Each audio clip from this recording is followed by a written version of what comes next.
welcome to Tea with Tolkien, an online community for the Hobbit at heart. We are inspired by the works, life, and Catholic faith of JRR Tolkien, and strive to encourage others towards a deeper love and understanding of Tolkien's Legendarium by hosting a free book club, providing free resources such as our Silmarillion Reader's Guide, and cultivating a vibrant and positive community online. Our book club is currently reading through the Fall of Númenor. If you'd like to join in on the discussion, you can sign up for our book club at teawithtolkien.com/book-club to receive the link to our Discord server. Now, for the sake of this book club, I've broken the Fall of Númenor down into 10 sections, and today we will be covering the second section. If you missed the first section's video, I will link to it in the description. These videos are going to begin with a summary of each section, followed by a recap of our book club's discussion at the end of this video for those who may have missed our chat. You can also find my more detailed notes at teawithtolkien.com/blog. Part 2. Welcome to Númenor. Reading notes from Foundations of the Grey Havens through the Life of the Númenóreans, pages 1 through 42. Year 1. Foundation of the Grey Havens and Lindon. This section begins with a recap of the First Age. Beleriand is laid waste and many lands sink beneath the sea. The lands are reshaped and Lindon is established. The Eldar are summoned to return to the west. Those who answer the summons dwell in the Isle of Erisea, the Lonely Island, in the haven called Avalone. The Eldar are summoned to return to the west, and those who answer the summons dwell in the Isle of Erisea, which means the Lonely Island. There they built the haven called Avalone.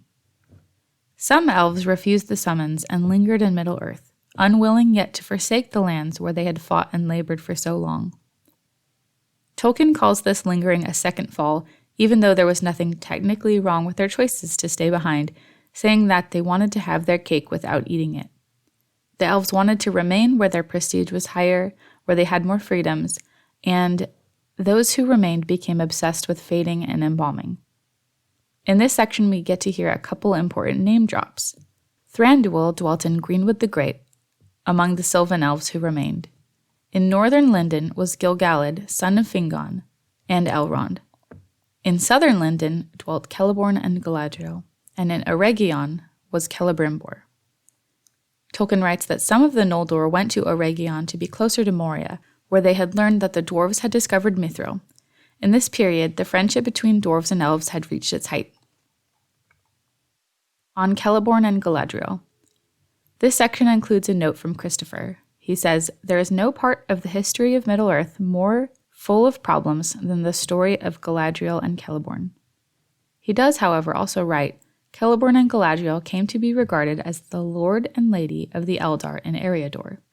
We get a brief description of Galadriel where we learn that she's incredibly beautiful and wonderful and great, and she had the gift of insight into the minds of others.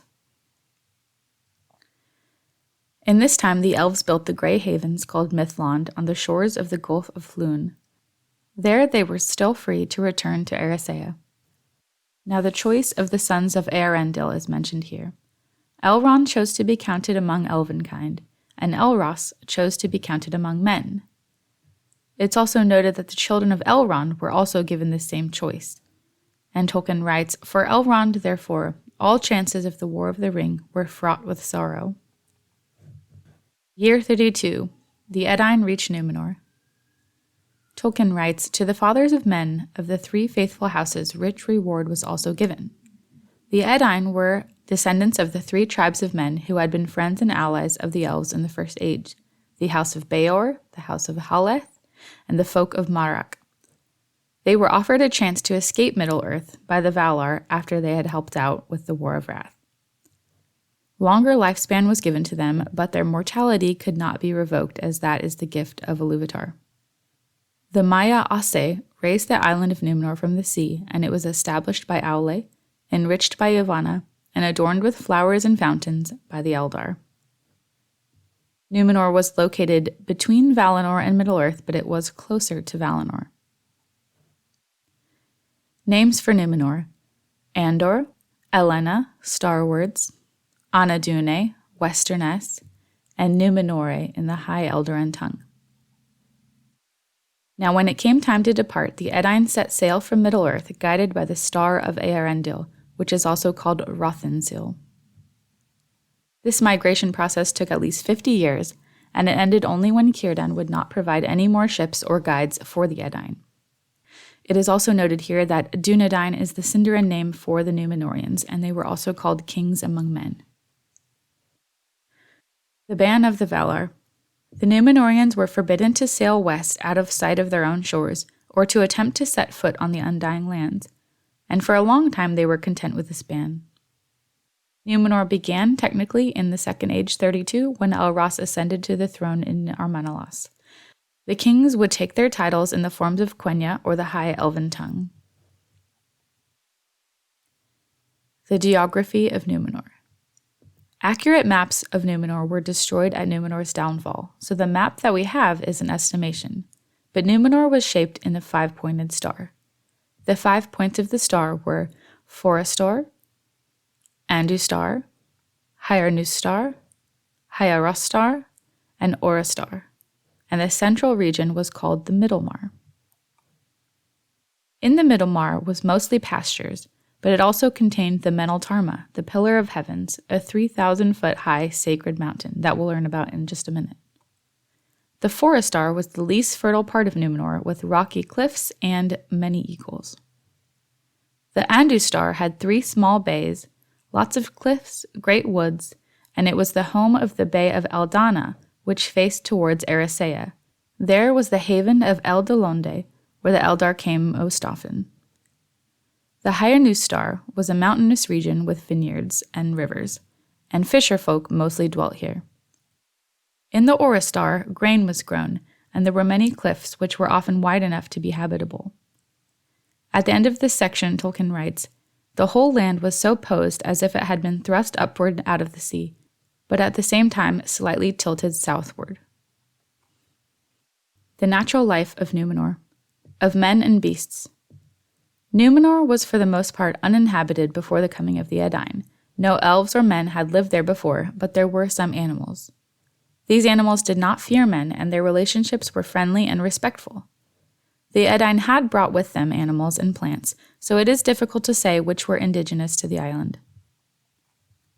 Of bears and men. There was a very friendly relationship between the bears and men in Númenor. Tolkien writes, "From the first, the bears exhibited friendship and curiosity towards the newcomers, and these feelings were returned. At such times, they were often offered honey to their delight." The bear dances. Most strange of all were the bear dances.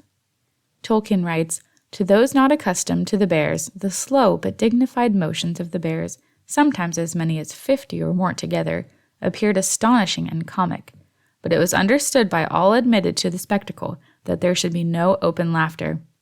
The laughter of men was a sound the bears could not understand. It alarmed and angered them." Of beasts of the woods, fields, and coasts. In this section is mentioned squirrels, badgers, swine, deer, hedgehogs, goats, horses, seals, hares, tortoises, and turtles. Of seawater and freshwater fish. In this section, we discussed whales, narwhals, dolphins, porpoises, salmon, and eels, all dwelt in Númenor, and sharks did not come close to the shores. Of birds. Númenor was filled with birds, but most importantly were the eagles, which were held sacred to Manwë. The Númenóreans lived in harmony with the birds for the most part, and there was a huge abundance of birds near the sea, and there were less inland but still abundant. It's also noted in here that songbirds were not caged in Númenor because they didn't need to be. Of trees and plants. There were all kinds of trees and plants that grew in Númenor. We have elm, oak, maples, chestnut, walnut, apple, cherry, and pear all mentioned, as well as grapevines. But most importantly, I think, were the trees brought from the west. In this section, we learn about the Malanorne, which only grew in the region called Nisimaldar. This tree had a silver smooth bark, leaves like a beech, which were pale green on top and silver on bottom, and turned gold in the autumn. There's an interesting connection between these trees and Lothlorien, which we'll discuss at the end of this video. Of the beasts and birds of the Edain. The Edain brought with them from Middle-earth sheep, dogs, horses, as well as fruit trees and grain. It's also noted that they had in Númenor geese, ducks, doves, pigeons, and they also brought over chickens from Middle-earth. The life of the Númenóreans. Of cities. The chief city was called Andúnië. Also important to note was Armenelos, which was over by the Meneltarma. Of belief and worship. Númenóreans were monotheistic. The Meneltarma, the Pillar of Heavens, was a sacred mountain where the Númenóreans would ascend and worship Eru at the top. No building or altar stood at its peak, and no one but the king was permitted to speak, and only then 3 times per year. The mountain was watched over by the eagles of Manwë. It's also mentioned in the section that Númenóreans did not build temples until the coming of Sauron, and that temples had evil associations to the Númenóreans. At the roots of the Meneltarma was the Valley of Tombs, where the kings and queens of Númenor were buried. Of language. Adunaic, language of the West, was the language of the Númenóreans. Nearly all Númenóreans were bilingual, speaking Adunaic and Sindarin. Quenya was not commonly used except within families of high descent and official documents. The official names of places and members of the royal house were in Quenya. Of appearance and health. The Númenóreans were exceptionally aware of and in control of their bodies. They were much more easily healed from injuries than the regular men of Middle-earth. Sickness was rare in Númenor until its latter years, and death was extremely uncommon in the first few centuries. Of aging and longevity. Long life and peace were the 2 things that the Edain asked for from the Valar. While Manwë was wary of granting them a longer lifespan, this is ultimately what happened, and they were able to live much longer than ordinary men. They reached full growth much at the same rate as ordinary men, but they aged or wore out much more slowly. Of marriage and child raising. Númenóreans were less interested in marriage than ordinary men. They were strictly monogamous, though not all married. Fertility was essentially the same as within normal humans, but with an adjustment for the Númenórean lifespan. Rarely did Númenóreans have more than 4 children, and much like the Eldar, they avoided having children if they foresaw any impending separation likely within the family. Of appetites and behaviors. There were very few instances of crime in the early days, but this is not to say that there was no crime at all, because Tolkien writes, "For they were not selected by any test save that of belonging to the 3 houses of the Edain." Of skills and crafts. The Númenóreans couldn't bring a lot of tools or supplies over from Middle-earth in the beginning, but they did bring precious items such as gold, silver, and gems. There were some metals that could be found in Númenor, such as iron, copper, lead, and they liked to work with steel. Metal and smith work was popular, and swords were made even though they were not needed, due to the peace. Axes, spears, bows, and crossbows were made, though not intended for war. Of sports and pastimes. The Númenóreans loved climbing, hiking, walking, swimming, diving, fishing, and shipbuilding. The women of Númenor loved to dance, but they weren't as fond of the sea as the men. However, it does seem that all Númenóreans loved riding horses, and they took very good care of their horses. It's also noted that men preferred dogs, where women preferred the company of squirrels. In this section, we also learn that people from the Blessed Realm often visited and brought gifts. One of these gifts in particular was a seedling of Celeborn, the white tree that grew in Erisea. It was named Nimloth. At the end of this section, Tolkien writes of the bliss of Númenor. Thus the years passed, and while Middle-earth went backward and light and wisdom faded, the Dúnedain dwelt under the protection of the Valar and in the friendship of the Eldar, and they increased in stature, both of mind and body. Discussion notes and summary. If you weren't able to join us for our live chat on Sunday evening, I wanted to share just a quick run-through of the major talking points that came up during our chat. Númenor as a utopia. A lot of us noted that Númenor was very reminiscent of Eden, especially in the way that they were able to exist in such harmony with nature, at least at first. Someone mentioned this quote from Tolkien. Certainly there was an Eden on this very unhappy earth. We all long for it, and we are constantly glimpsing it. Our whole nature, at its best and least corrupted, its gentlest and most humane, is still soaked with the sense of exile. It's also in this way that we can see that both elves and men have lost their Eden, where the exiled elves have lost Valinor, and we're going to see, ultimately, the Dunedain are going to lose Númenor. This isn't an allegory, but we thought it was interesting. For the most part, everyone in our discussion agreed that we would have loved to live in Númenor during its first few hundred years, although it may have been a little bit too happy and peaceful for some, and we also did want to acknowledge that it wasn't perfect entirely. There's almost like a childlike existence in the way that the Númenóreans existed with nature in such harmony. The Númenórean harmony with nature could be seen as a sign of their goodness, which reflects the way that Tolkien's villains seek to abuse and dominate natural order in life. It reminded me of the way that Saruman is antagonistic towards the Ents in The Lord of the Rings, just as one example. The dancing bears of Númenor were the highlight of our discussion. They were clearly a fan favorite. We also discussed whether or not the bears have a connection with Beorn as seen in The Hobbit, something which I think would make an excellent topic for a voice chat of its own.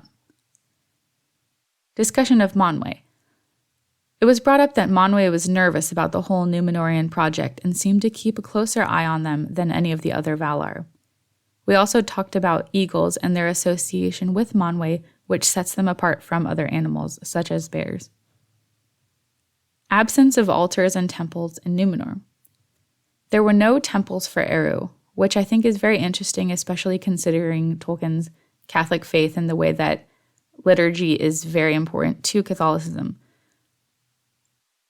One user pointed out that it reminded them of the tabernacle of the Roman Hebrews. It's a sacred place where only Moses, and the king in the case of Númenor, can converse with the Lord. Once again, this isn't an allegory, but it did seem as if Tolkien was drawing from a little bit of biblical significance from the Old Testament. Connection of the Malinorne to the Malorn in Lothlorien. We talked about the relationship between the trees of the Golden Wood and of the Malinorne. Tolkien writes, "Its fruit was a nut with a silver shale, and some were given as gift by Tar Aldarion, the 6th king of Númenor, to King Gil-galad of Lindon. They did not take root in that land, but Gil-galad gave some to his kinswoman Galadriel, and under her power they grew and flourished in the guarded land of Lothlorien, beside the river Anduin, until the high elves at last left Middle-earth. But they did not reach the height or girth of the great groves of Númenor." So we thought it was very interesting that the trees of Lothlorien, despite being massive, were not as large as they were in Númenor. So that was kind of a cool thing to think about. We also discussed death in Númenor and world weariness. And Tolkien writes, "The first approach of world weariness was indeed for them a sign that their period of vigor was nearing its end. When it came to an end, if they persisted in living, then decay would, as growth had done, soon proceed at more or less the same rate as for other men." I think this will be important to keep in mind as we get towards the end of Númenor's history and we see their struggle with mortality. Elvish motivations for remaining in Middle-earth. Why did some elves remain in Middle-earth? I think they had a few reasons. They wanted to remain higher in status with more freedoms and prestige in Middle-earth than they would have had returning to the West. They had also fought very hard for these lands and they didn't want to abandon them. There would also be consequences for Middle-earth if the elves would have left because, as we can see, an evil is growing. It also seemed like the Valar had abandoned Middle-earth for a time. Now, why did the elves only return so far as Erisea? Why didn't they go all the way to Valinor? In the Waldman letter, Tolkien writes, "The exiled elves were, if not commanded, at least sternly counseled, to return into the West and there be at peace. They were not to dwell permanently in Valinor again, but in the lonely isle of Erisea, within sight of the Blessed Realm." Now, just as a recap for those of you who may not be familiar with the different groups of elves and their locations and their travels, all elves were originally invited to Valinor in the very beginning when they had first awoken. Some accepted and made it all the way and stayed in Valinor. Some made it halfway but then lingered and remained in Middle-earth. Some journeyed all the way to Valinor but then went back, rebelled against the Valar and came back to Middle-earth, and these are the Noldor. Not all of the Noldor did this, but a large group of them did. Along the way, they ended up getting into a little kinslaying and committing some crimes. And so Mondos pronounced his doom upon them, which is more of a judgment and less like a curse. But because of this, they could not return to Valinor. We also talked about the problem of canon, which seems to be something that continually comes up as we're discussing the Second Age in particular because of how many different drafts and versions Tolkien has written and the abundance of material that we have published in unfinished tales and such. I think we need to look at the Legendarium as more of a mythology than a series of novels, and the way that it evolves is going to end up producing different versions of similar stories, but we need to kind of try to look at it all as one story, and it's not really about picking the correct version. I think things just get a little bit muddier as we go, and this is something that we're going to continue discussing in our Discord as we move along. But I think this is kind of a uniquely Tolkien problem, and I have really enjoyed hearing everyone's opinions on it. The last discussion topic that we had that I wanted to mention was that the Valar are not a Christian allegory. They're more similar to the pantheonic gods than anything Christian, and while they are angelic beings, and Melkor is an easy comparison to Satan, I do think that comparison ends with him. There is no one-to-one parallel to the Valar to different angels. We talked about St. Michael, and is he kind of like Manwë? And I do think it's similar, but I don't think that there's any way to say that Tolkien maybe meant for this to be a comparison that's made. I think this is one of the situations where we know Tolkien was inspired by his own faith, but I think he was also inspired by a lot of different sources of mythology, and just something to keep in mind that I don't think this is in any way allegorical.